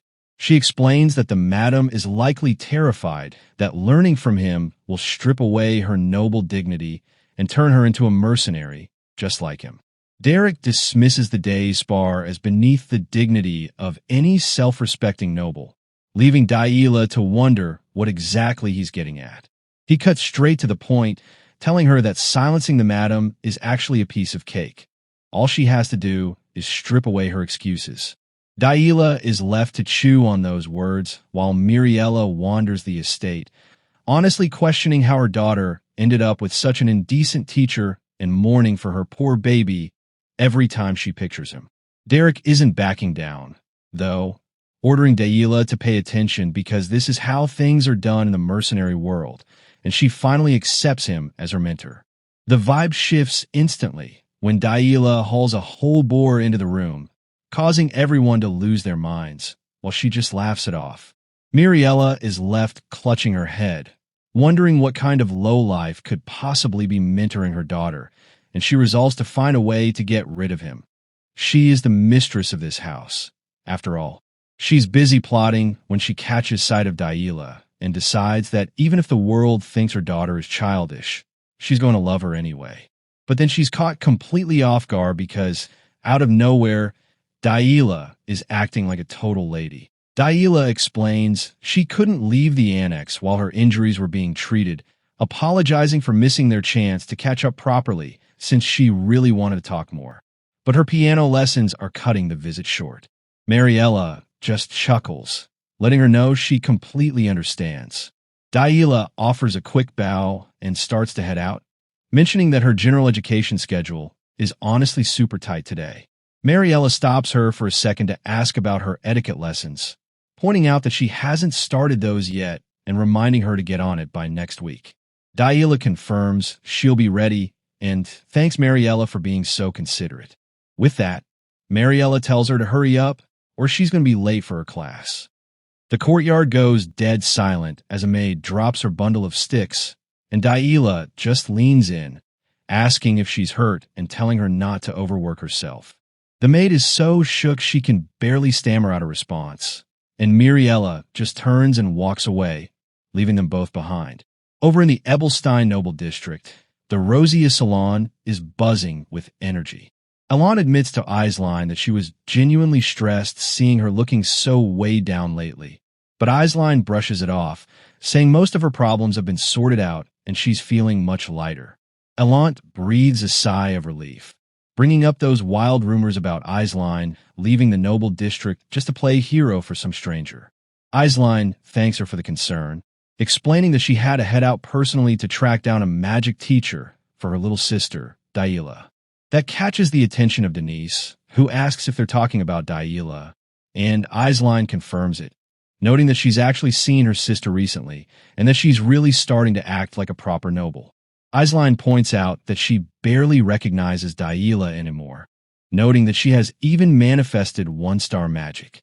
She admits that Dila's composure is so polished that it actually makes her feel like she needs to step up her own game. Denise thinks it's beyond suspicious that Aisline is bringing her sister up out of nowhere, as she starts to wonder if Duplane has been keeping Dila a secret this whole time. Playing it cool, Denise mentions that it sounds like Aisline must have found a top-tier magic teacher. Aisline agrees, casually dropping that their new teacher doesn't have the status they're used to, but honestly, he's exceptionally capable at what he does. She explains they scouted him straight from the Belding Mercenary Corps, a revelation that leaves Denise and Elant completely floored. Elant starts connecting the dots, remembering how Dila stepped in after one of the cooks at Duplane's mansion fled, and she's still so grateful for that kindness. Given that history, she can barely wrap her head around the fact that this specific teacher actually managed to turn Dila into a one-star mage. After taking a slow sip, she finally asks Aisline for the name of the teacher who pulled off something that impressive. Delia already caught a glimpse of her future through a vision, and because of how impressive he was, she wasn't about to wait to find out his name, so Aisline just spilled it right then and there. Later, Delia broke the news to her mother that Derrick had been giving her etiquette lessons, which honestly caught her mother off guard. Like, a commoner teaching a noble? That's not exactly the norm. So she quickly pivoted to praise Delia for taking her studies seriously on her own. Delia kept it real and admitted she'd been struggling, explaining that Derrick was actually the reason it had become manageable, which just left her mother even more confused about what exactly she found so difficult. Delia doubled down, saying most of it was a nightmare and she barely managed to scrape by even with his help, forcing Mariella to fake a smile and claim she understood. Mariella paced down the hallway, hand over her heart, spiraling because Derrick's name kept popping up everywhere, and she knew it wasn't going to stop. She gritted her teeth, wondering what on earth he had done to win Delia over, and vowed that she couldn't let this keep happening. She had to find a way to cut him out. Meanwhile, the household staff was starting to notice a change, with a maid remarking that Delia had been acting uncharacteristically kind and gentle lately. A gardener even chimed in, noting that Delia's mood had completely shifted over the last few weeks. Delon caught wind of the talk and found it wild, since that kind of composure was something he'd only ever associated with Aisline, and people were starting to wonder if Delia was finally turning into a real lady, as that distinct, noble aura was finally starting to show. Under the moonlight, an open magic book lay abandoned on the grass, while Derrick poured everything he had into his training. Sweat dripped down his face as he focused on the blue mana swirling in his palm, gritting his teeth against the sheer physical strain until the energy flared bright and left him collapsed on the grass, gasping for air. Reg approached him, offering an apology for the interruption, and as Derrick looked back, he waved it off and asked what was actually on his mind. Reg got straight to the point, saying he needed to discuss Delia, so the two sat down on a log to hash it out. Ray caught sight of the book and asked if he was really tackling a 3-star spell, and when Derrick confirmed that his grace had lent it to him, Ray could barely believe it. Derrick admitted it was a huge reach for his current level, but he figured there was no harm in getting ahead, before shifting the focus back to why Raig was really there. Derrick looked on, waiting for him to continue. Dila greets Raig's suggestion with nothing but skepticism, though he just blushes and wonders if she'd actually appreciate a doll made in her likeness.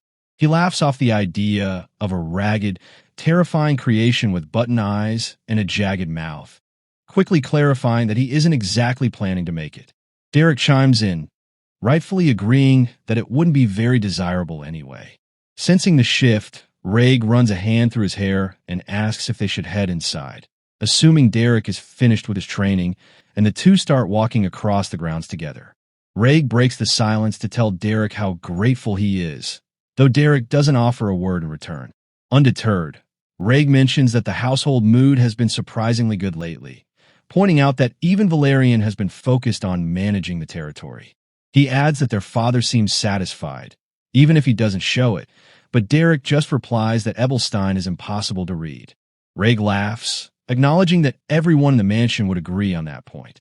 As they keep walking, Raig reflects that he really needs to accept things as they are.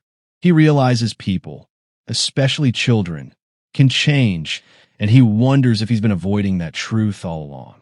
He decides that since Dila has changed, he needs to evolve right along with her. Raig walks behind Derrick and explicitly credits him for his own personal growth, offering a sincere thank you. Derrick just bows his head in response. Changing the subject, Raig asks if Derrick has noticed that Dila's magic feels different, and Derrick confirms it, comparing her technique to drawing a picture. Derrick thinks to himself that a genius is truly a genius, and that Raig is a Duplane to the bone. He reminds himself that picking up on that specific distinction shouldn't have been easy for just anyone. Derrick confirms that Dila is utilizing the mana operation of the School of the Wild, and he admits he's heard of it before. Derrick explains that everyone's mana usage varies, but once Dila hits a certain track, she'll be able to master it on her own without any guidance. He notes that at that level, a teacher's interference would actually just be a hindrance. Raig acknowledges this, and Derrick looks up at the sky, repeating the thought to himself as he remarks that her time to shine is coming. 2 months pass, and when a maid places flowers on a table, Dila asks why they're there. The maid explains they bloomed so prettily she thought they'd look nice in Dila's hair. Dila smells them, noting that they're quite lovely, realizing that spring has quietly been in the air for months. Dila admits she's finally comfortable casting even one-star magic and has been bonding with the servants, realizing she's missed out on so much all this time. When her maid asks why she seems so happy today, wondering if the magic lesson went that well, Dila is surprised by the observation. The maid hands her a flower from the table, suggesting she wear it, but the moment Dila realizes these are the flowers Derrick left for her, she drops them in shock. Standing at the doorway, tears streaming down her face as she demands to know what Derrick meant by his recent words. Derrick stands his ground, telling her she heard him correctly and that he has nothing left to teach her, reminding her that just as winter must end, spring cannot last forever. Over at the office, Derrick explains to Grand Duke Duplane that Dila's connection to the School of the Wild is too strong. He's realized that involving himself further would only break her wings. When Duplane asks if this means there's no longer any reason for him to stay at the mansion, Derrick confirms he's leaving. After a long silence, Duplane stands up and thanks him, admitting that he's been a neglectful father consumed by the territory and that he's relieved to see how much his daughter has grown under Derrick's guidance. When the Grand Duke asks when he'll depart, Derrick explains he plans to wait for Isline's visit so he can ride back to Ebelstein in her carriage. Duplane abruptly demands that he return the library key immediately, rejecting Derrick's offer to pass it through the head butler along with his remaining books. Derrick stays silent, and when Duplane tells him he's dismissed, he simply bows with his hand over his heart.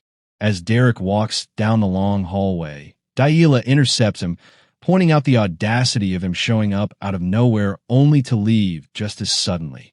He calls her name, and after a moment of heavy silence, Dila admits she knows it's useless, but she has to ask him one last time if he could just stay. Derrick offers no answer, leaving the tension hanging in the air.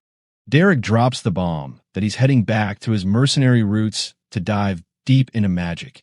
And honestly, he doesn't miss a beat before telling Dila she needs to level up her own skills before her debutante ball in Ebelstein. He's low-key promising a reunion, saying once his own level hits the mark, he'll be back to teach her even more, which is sweet but also totally typical of him. Dila, being Dila, just calls him annoying because he always has the perfect response and she's left with zero comebacks. Then things get heavy and fast.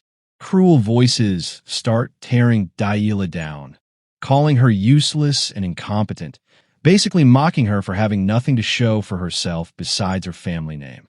They tell her she doesn't have a single drop of talent, and then someone just screams that she's a total disgrace to the Duplane name and shouldn't have even been born. Dila snaps awake, bolting upright in bed and shouting no as her heart races. She's spiraling, clutching her head and desperately trying to convince herself it was just a nightmare. A maid bursts into the room, panicked by the noise, and for a second, Dila thinks about playing the villain. Maybe if she goes back to her old ways of throwing tantrums and slapping the staff, it would actually make Derrick stay. But when the maid asks if she's hurt or feeling sick, Dila just shuts it down with a blunt no. Later, Derrick is waiting by the carriage and asks if dropping Eislein off at the commercial district works for her. She agrees and, with a smile, tells him he's got time to go say his goodbyes before they leave. Derrick just looks down, quiet for a moment. Outside the estate, the whole group is lined up, Delon, Dila, Valerian, Raig, and the maid, watching him. Raig asks if he's really doing this, and Derrick just keeps walking, saying he's got to head back to where he started. Valerian tells him he worked hard and that life in the mansion couldn't have been easy, promising he's got his back if things ever go south. Derrick bows in thanks, though he keeps his head down, staying silent. Dila watches him, and they stand there in an awkward, heavy silence until she finally snaps at him. She demands to know why he's looking at her like that, asking if he's expecting her to beg him to stay. She tells him not to get it twisted because she's not a child anymore, but Derrick just gives her a soft smile. He says it's an honor to have taught her, and even if he can't exactly claim the title of her teacher out loud, he really hopes she keeps using the magic he showed her. Dila laughs it off and says actually, she's going to go ahead and tell everyone he is her teacher. She warns him that he's not going to be living a quiet life anymore now, that he's officially the mentor of the great Dila, Catherine Duplane.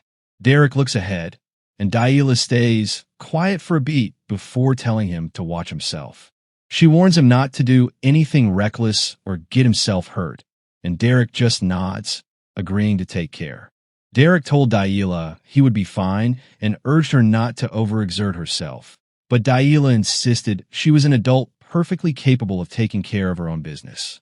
Derrick fell into a quiet, contemplative state. He remembered when he said words to his teacher before and caught off guard as she hugged him tightly.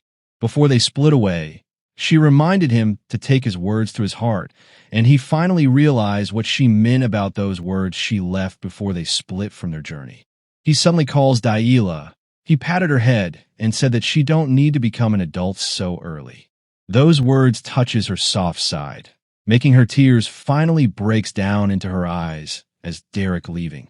She called him and waved before saying to see him again, Derrick looking forward to it and bows down before leaving. Deep in the Ebelstein commercial district, a door swung open into a dark alleyway, spilling light onto a scene where a thug was suddenly leveled by a powerful punch. The crowd started baying for more, screaming at the attacker to finish the job, while Derrick stood back in the shadows of his hood. As the attacker delivered another brutal blow to the man on the ground, Derrick finally saw the face beneath the sweat and grit. It was Pelling. Derrick allowed himself a small, knowing smile, realizing he was finally back where he belonged. Inside the tavern known as Belden's Tier, the bartender slid a glass of honey wine across the counter to Derrick and Pelling, mentioning that while the nobles acted like it was something special, he remembered how much Derrick used to love the stuff. He offered on the house, and Derrick gave him a quick word of thanks. Pelling rested her head on her hand, squinting at him as she wondered if he'd always been this pale, or if playing the part of a noble had finally drained the color out of him, leaving Derrick to just stare back with a questioning look. The bartender laughed, admitting that when he heard Derrick had become a magic instructor, he assumed the nobles must have all collectively lost their minds. He pressed Derrick for the truth, but after taking a sip, Derrick simply deflected, claiming he just worked there and there really wasn't much to say. Helene teased him for talking like a stuffy noble, daring him to actually open up about his experiences for once. Jaden cuts off the tension, handing Helene a drink and telling her that's enough. Helene isn't having it, shouting about how annoyed she is and venting that she went through hell working solo while he was gone. Jaden brushes it off, noting that at least Derrick must have brought back a mountain of cash, and asks if the pay was actually any good. Derrick drops into a seat and hits them with the fact that he brought back something way more important than money. Jaden looks at him, totally confused, as a leather-bound book with gold ornaments hits the table. Both Jaden and Helene lean in to get a better look, with Jaden wondering if they're actually staring at a 2-star spellbook. Helene adds that the thing looks incredibly rare, but Derrick corrects them, stating flatly that it's a 3-star spellbook. The room erupts as Jaden and Helene scream in shock, immediately accusing him of stealing it. Jaden warns him that he's a dead man if he gets caught, but Helene couldn't care less about the ethics of theft, shouting that she wants to steal one too and demanding to know where he got his hands on it. Derrick stays silent for a second before dropping the bombshell that the Grand Duke gave it to him. Helene isn't buying it for a second, grabbing his collar and calling him a little punk while demanding he stop lying and tell her if they're actually hiring archery instructors. Derrick lets out a heavy, tired sigh. After a moment, he shifts the conversation, asking if any new requests have come in lately while the dispatch officer moves around nearby. Derrick confirms he's down for something light, like a simple subjugation, because he feels like he's lost his touch. The dispatch officer scoffs at the idea, insisting he'd never lose his edge and reminding him that there's always a shortage of mages if he wants to take on more work. Derrick tells them he wants to start tomorrow, as soon as possible. Derrick keeps his nose in his book while Helene eats bread in the back of a moving cart. Suddenly, Helene is sprinting through the forest, screaming as a massive monster hunts her down. Derrick stands over the beast after taking it out, while Helene finally stops to catch her breath. Back in the cart, Helene groans in pure exhaustion, but Derrick just keeps reading. Later, Helene sleeps soundly in her bedroll by the campfire. Derrick holds his hands out, channeling raw magic into a small crystal. Mana surges through his fingers, causing the stone to glow with an intense, blinding light. The sheer force of the magic backfires, throwing him backward as a massive pillar of light erupts and illuminates the night sky. Derrick sits on the ground, panting heavily as he tries to recover. He thinks to himself that he's mostly mastered the 2-star spells, though the magic book lying on the grass beside him is a reminder that the wall to hitting 3-star is absolutely brutal. By the time autumn hits, leaves are drifting past the sign of Belden's Tear as the air grows cold, eventually giving way to snow covering the roof. The tavern door flies open, and Helene immediately starts shivering, complaining about the brutal chill and asking how much worse the weather could possibly get. The tavern owner watches them walk in, muttering that it must be nice to be young, and asks if they actually trek to the Kent Mountains and back in these conditions. Derrick doesn't even hesitate, holding out a heavy, blood-stained bag as proof of their journey. Helene grumbles, insisting that she told him a dozen times they should have waited for it to warm up. The owner points out that they're the only ones reckless enough to haul back a harpy's head while the world is freezing over. Derrick just wipes a smudge of blood off his cheek and gives a quick thanks, while Helene lets out a long, heavy sigh of relief, admitting that she finally feels alive again. Jaden tells Derrick that since he's been working so hard lately, he's probably earned a day off, but then hits him with a new request that fits his skill set perfectly. When Derrick asks for the details, Jaden admits it's easy money, but warns it might be a bit of a hassle. It turns out the Rohel Mercenary Corps on the West Street is looking for a commoner to act as a partner for magic sparring. Derrick cuts right to the chase, pointing out that they're basically just looking for a human punching bag, and Jaden confirms he's right. All he has to do is take a few hits and collect the pay. Derrick arrives at the Noble District's sparring arena, where Elant asks who she's been paired with today. The teacher explains that they brought in a commoner to help her practice offensive magic. Alant is clearly not having it, questioning why she's being told to beat up a commoner, but the teacher brushes her off, insisting it's part of the curriculum and that they've already compensated the guy enough to ensure she can go all out. Alant dismissively agrees, thinking to herself that this is just another typical display of noble cruelty. When the teacher mentions that the opponent is skilled enough to handle 1-star magic, Alant scoffs, bragging that she's nearly a 2-star mage and reminding everyone that the gap between those ranks is basically heaven and earth. Derrick sits on a bench, finishes tying his boots, and looks up with a clearing of his throat. Alant asks if he's the one she's going to be her sparring opponent, which he agreed. Then he stood up and introduced his name as Derrick. Alant feels like she heard his name before, but she was confused if he's really a wizard, but the old man cut her deep thoughts and told them to go to the arena. Alant stretches out while Derrick just stood there waiting. Alant crosses her arms and demands to know if he even understands the basic etiquette of magic sparring. When he confirms he knows the basics, she tells him to resist as much as he can, promising to make the match quick.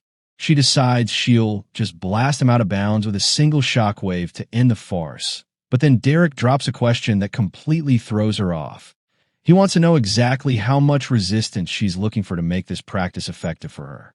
Alant stays silent, confused, until she finally asks what kind of ridiculous question that is. Derrick presses for a clear answer, so he can be helpful, which just earns him a shake of the head from the teacher and a short laugh from Alant, who remarks that he has a strange way of talking. She eventually yells at him to just resist with everything he's got. Derrick stays quiet for a moment, then accepts the challenge and shouts that he'll do exactly as she asked, blue flames suddenly igniting across his hands.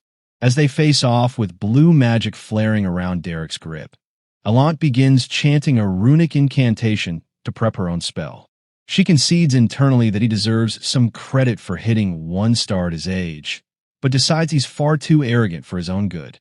While she finishes her chant, she promises herself she's going to make him realize exactly how wide the wall is between a noble like her and a commoner like him. Alant finishes the final words of her runic spell, but the resulting surge of energy is so intense it knocks her straight off her feet. Derrick stands amidst the settling dust, completely unfazed by the blast that just sent him flying, and honestly, the audacity is real because he just calmly asks her what the next attack is. Alant mentally tags him as a brat, though she can't deny his confidence is backed by serious skill, and she firmly reminds herself that she has to keep that emotional wall between them. She swings her arm, launching a volley of sharp magical spears toward him, declaring that this final strike will be the end of it. But when her projectiles strike, they shatter on impact, leaving her completely stunned. She finds it hard to wrap her head around the fact Alant stands firm as a wave of blue magical energy ripples across the floor, and Alant watches, noting that while the spell itself is simple, his control over it is honestly top tier. The bald man observes the display and decides that for a commoner, his magic is actually insane, proving his reputation as a veteran mercenary isn't just talk. Admitting she definitely underestimated him, Alant begins to chant, and as runes manifest around her, she commits to taking this fight seriously. She unleashes a massive torrent of fire, chanting even more rapidly as a literal vortex of flames erupts, and Derrick immediately clocks that she's switched up her strategy. She's not aiming for him. She's trying to wipe the entire arena off the map. He's low-key impressed by her adaptability, but then the spears start raining down, and he realizes dodging is no longer an option. Derrick stays put, pulling up a blue magical barrier just as yellow energy arrows hammer the ground around him, triggering a chain of explosions. Alant watches the massive blast unfold in front of her, only for Derrick to surprise her by closing the distance instantly. She lunges forward with an ice spear, shouting a curse, and Derrick knows he's in trouble. It's point blank. There's no way to dodge or even throw up a barrier, and he has to admit her talent is legitimately terrifying. He flicks his fingers, and Alant gasps, clutching her face as she screams that her eyes hurt, cursing him as she's thrown backward by the force of the impact. Disoriented and unable to see a thing, she wonders where the hell he went, telling herself to just focus and listen so she can counter, convinced that if she can pinpoint his location, she can still turn this around. A projectile streaks past her face, and she freezes, confused because she didn't hear a single thing, whispering to herself that it shouldn't even be possible. Derrick walks forward, surrounded by floating magic projectiles and a hovering blue energy blade, as Elant barely dodges a strike that slices through the air, staring in shock as she realizes he's using silence-based illusion magic. She grinds her teeth, realizing he intentionally missed that first shot just to manipulate her senses, and the sheer audacity of him going easy on her makes her blood boil. Derrick stays calm, locks eyes with her, and swings his arm to launch a barrage of blue blades, prompting Elant to scream that there is no way she's losing as she unleashes a final blast of magic, narrowing her focus as she locks on her target, while Derrick slides low across the ground to evade. Elant realizes with a jolt that he's closing the distance, and honestly, the audacity of this guy is something else. She tells herself not to panic because rapid magic manifestation is her whole thing, so she waits, calculating exactly when he'll channel his energy. She's locked in, ready to strike first and end this whole match right here. Suddenly, Derrick lunges, his boots slamming into the floor as he hits a burst of speed that completely throws her off. He kicks the wall with insane force, and before she can even process the movement, purple energy surges from his boot. Watching from the sidelines, the dispatch officer is honestly impressed, thinking that while Derrick's style is completely wild and unpredictable, it's impossible to keep up with for anyone schooled in the regulations. Elant finally finds her breath and calls out, admitting that he's a seriously interesting kid. As Derrick walks away, she confesses that she totally looked down on him at first, dismissing him as just another loud-mouthed liar. She places a hand to her chest, acknowledging that he taught her a genuine lesson, and she thanks him. Just as the air settles, a sudden impact sends her flying backward, but he's already looking up, eyes sharp and focused. Elant is reeling, crashing to the floor in total shock as Derrick surges back to his feet, unleashing a massive blast of raw power. She screams as the energy hits her, gasping for air while the sheer intensity of the moment leaves her breathless. Derrick doesn't let up, leaping through the chaos with intense concentration. But just as Elant braces for the incoming attack, the dispatch officer frantically rings the bell to signal the end of the match. Derrick immediately pulls back, landing on the ground and bowing to offer his thanks. Elant stays silent, still processing what just happened.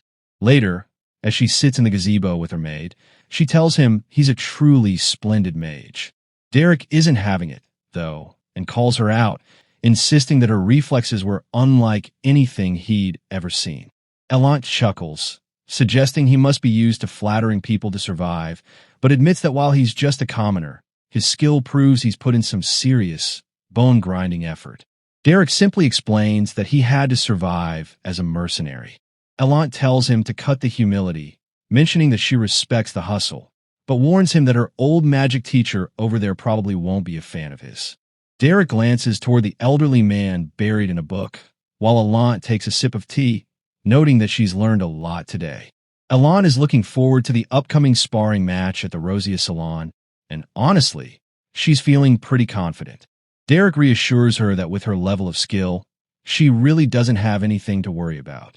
But Elant just sets her teacup down and cuts him off, making it clear she isn't interested in small fry. The person she's actually dead set on defeating is Eisline Eleanor Duplane. After dropping that bombshell, she pretty much tells Derrick he's been talking for too long and that he can leave, so he turns and starts walking away.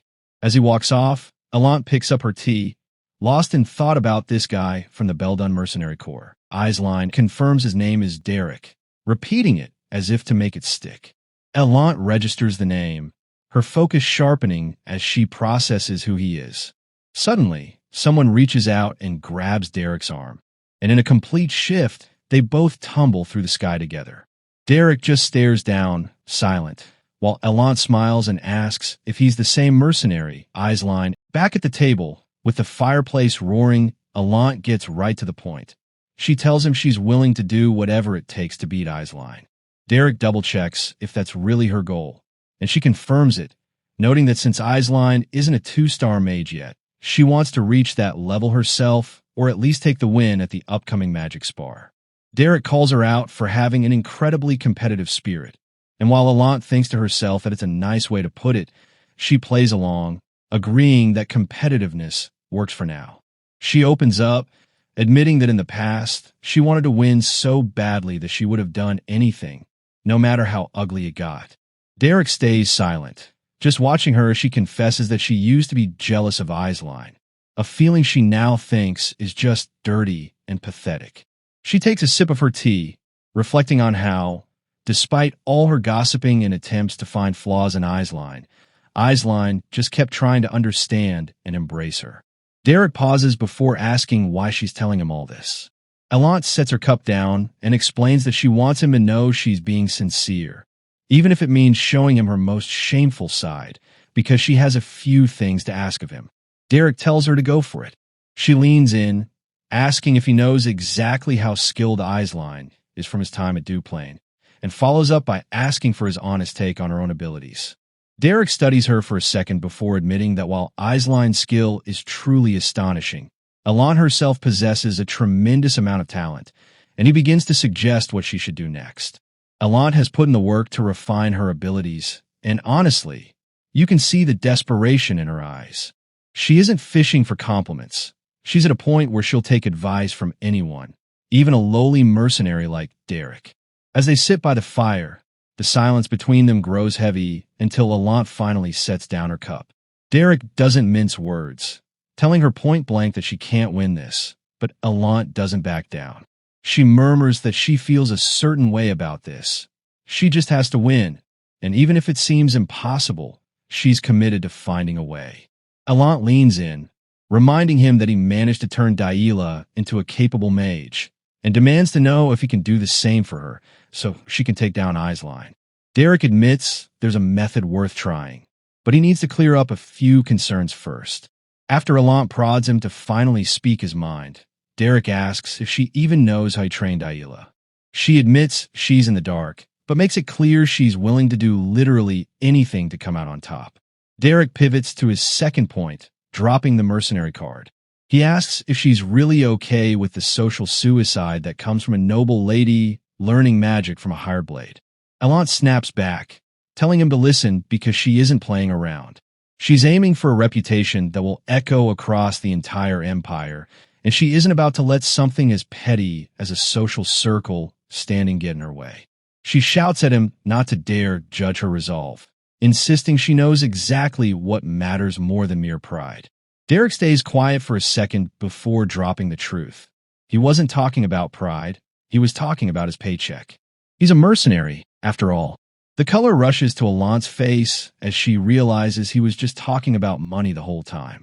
Mortified, she blurts out that she can pay whatever he wants, then tries to cover her embarrassment by questioning why the room is so suddenly stifling. Seeing her genuine desperation, Derrick decides to stop holding back and commits to using whatever harsh methods are necessary to get the job done. Meanwhile, Eisline is holding a book, casually mentioning that a magic sparring match is coming up at the next gathering. She's clearly feeling the pressure, noting that since she heard Elant is leveling up, she's got to train harder too. As Elant walks through the courtyard, the realization hits her. The gathering is already here, and she knows she absolutely has to show up. She catches sight of Eisline, who is busy acting uncharacteristically humble, until Eisline spots her and calls out, finally making her way over. Elant brushes off the mention of Eisline, noting that she already heard her voice from all the way over there. Nearby, two noble women trade whispers and decide it's definitely not the move to get caught in the middle of this. Elant pivots and asks if Eisline is prepping for the upcoming events, pointing out that she's been on a total winning streak and is basically the main character of House Duplane. Eisline says thanks, but hits back with a reminder that since she's facing Elant, she can't afford to slip up even once. Eisline drops that she's feeling super confident because she hired a new magic instructor. And yeah, he's a commoner, but his credentials were too good to pass up. Allant leans into the bait, saying that if he's got Eisline's stamp of approval, he must be legit. Eisline stops her right there, clarifying that it's actually not her who trusts him at all. Allant casually drops the instructor's name, Derrick, and honestly, the shade is real. She watches Eisline's reaction with a smug sense of victory, absolutely loving the fact that she secured something Eisline couldn't. Eisline lets out a sharp gasp, though she quickly pivots to offer her congratulations. She reaches out and grabs Allant's hands, gripping them firmly as she reminds her that Derrick is, as they both know, a truly dependable and trustworthy person. With another round of congratulations, Eisline flashes a radiant smile that feels almost too bright. Allant stammers out a thank you, completely caught off guard. She's spiraling a little because this is definitely not the reaction she was expecting. Dila tries to chime in with something about Derrick, but Eisline cuts her off mid-sentence, pointing out that it's already gotten quite late. Eisline pauses, thinking out loud about whether she should ask Derrick to tutor her too, since her progress has been stalling and she needs someone she can actually trust. Dila starts flailing, desperately insisting that is absolutely not necessary and begging her not to go through with it because she's way too precious to be put in that position. Eisline just hums, genuinely mulling it over. Allant watches her, wondering if Eisline even realizes what it means for her to have Derrick on her side, silently daring her to get angry about it while she continues to gloat. Eisline eventually starts to mention that Derrick is a bit unusual, but Allant cuts her off again, obsessing over how late it's already become. Allant walks away, leaving Eisline behind to watch her go. Eisline can only hope that everything stays on track, forcing herself to remember that Derrick isn't actually a bad person. The two women cross through the garden together. Meanwhile, Denise sits at a table with her tea, taking a sip and acknowledging that everyone is working pretty hard lately. Inside the tavern, Derrick explains that things have spiraled into this current situation and he plans to focus strictly on their commissions for now. He notes that the scale of his work for House Belmiard is blowing up, but he finds it incredibly convenient that he doesn't have to step foot on their estate. As long as he keeps the work within Ebelstein, he figures he'll be fine, and he takes a long pull from his mug. Flam interrupts to ask if beating Eisline in a duel is even on the table. Derrick admits it isn't impossible, explaining that if Allant hits a 2-star rank, the entire dynamic shifts. He argues that no matter how talented Eisline is, the sheer gap in their ranks will crush her. Flam grunts, hoisting a heavy barrel, and cuts him off, clearly over the talk of impossibilities and demanding to know what the actual plan is. Derrick insists that he needs Flam's help specifically because he has a viable method, though he adds that for safety, he'll need to bring Pelline into the mix too. Flam stays quiet as he moves the barrel, eventually asking if this is just another reckless gamble rather than a realistic play. Derrick just brushes it off, telling him that reality is inherently dangerous. Pelline immediately calls the whole thing a death trap, lashing out about how those people are being played by a bunch of con artists, but Flam ultimately decides it's time to bring her into the fold. Allant stands her ground as Derrick announces they're kicking things off with a sparring session. He maps out the plan, 10 back-to-back repetitions before they even touch on the complex magic stuff. Allant doesn't hold back, questioning if he's actually suggesting 10 consecutive duels without so much as a breather. Derrick keeps it blunt, telling her he's just vetting her practical combat skills.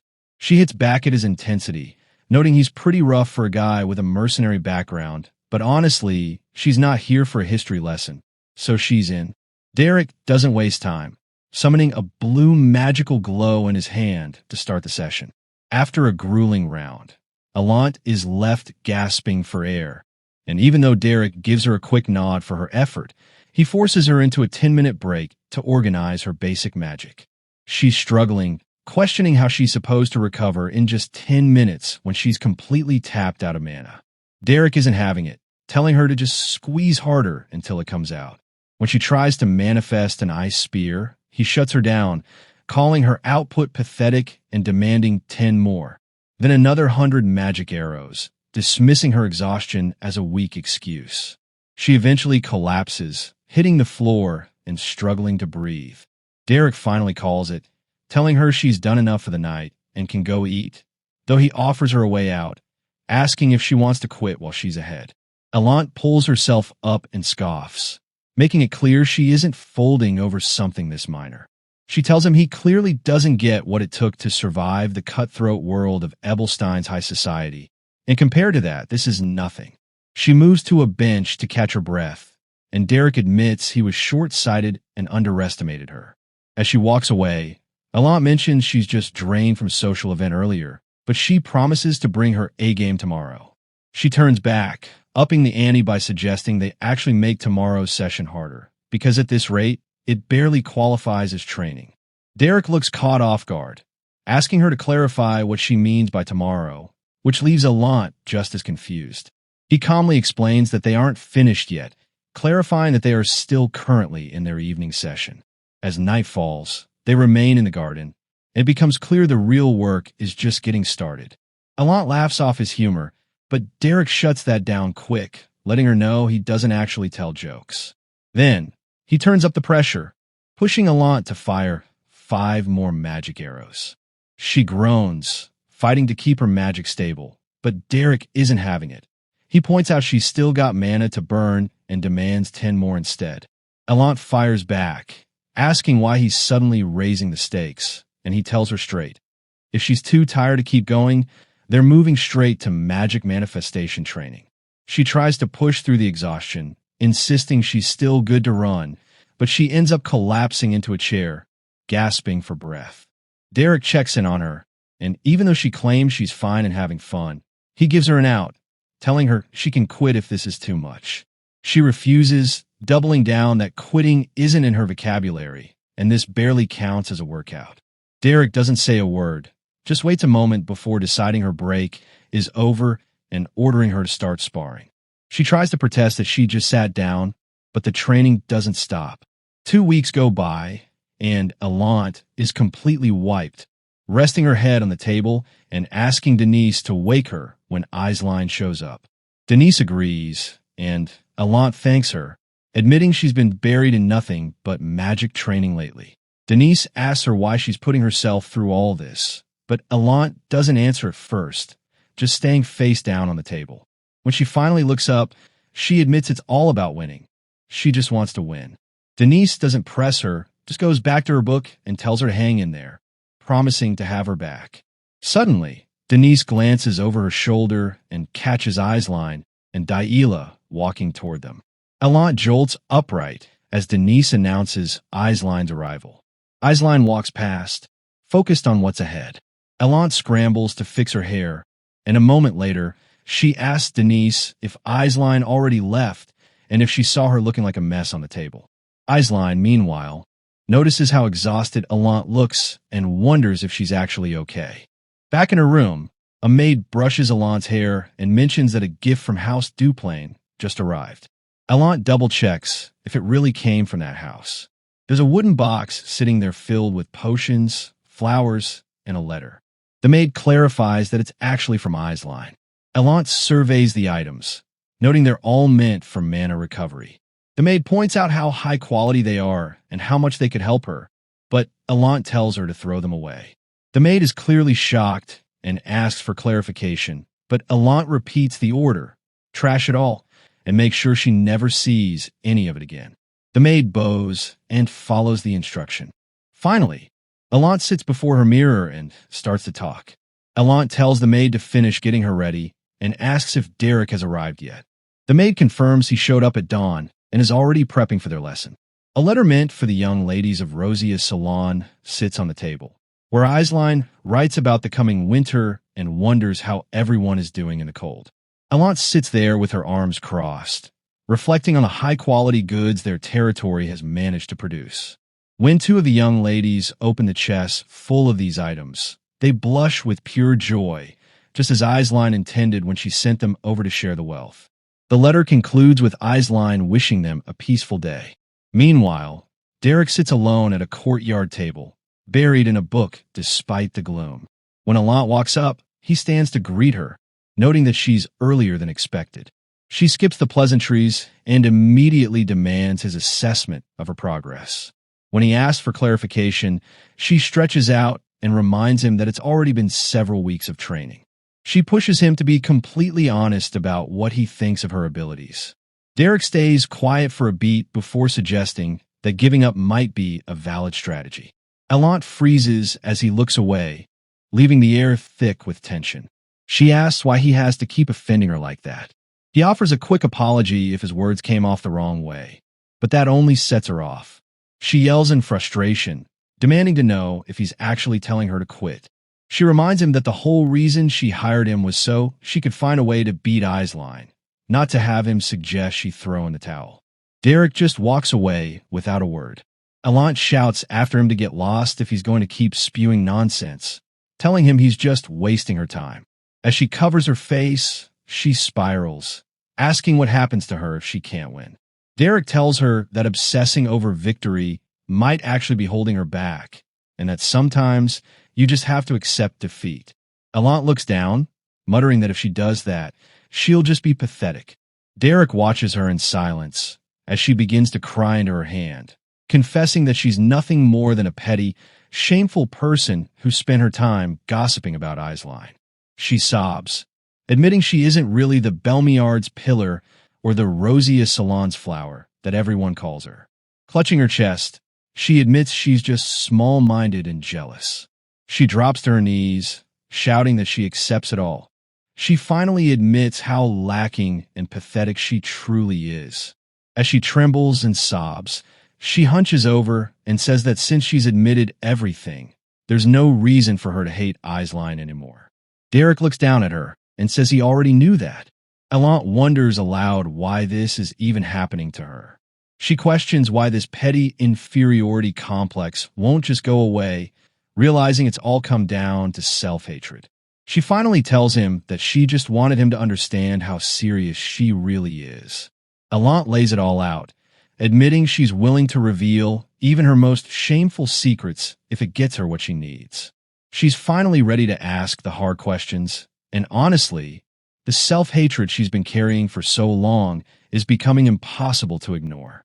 She turns to Derrick and asks point-blank what she has to do to take down Eisline. At first, Derrick assumes it's just the usual petty jealousy or a competitive streak, but the realization hits him. This isn't about Eisline at all.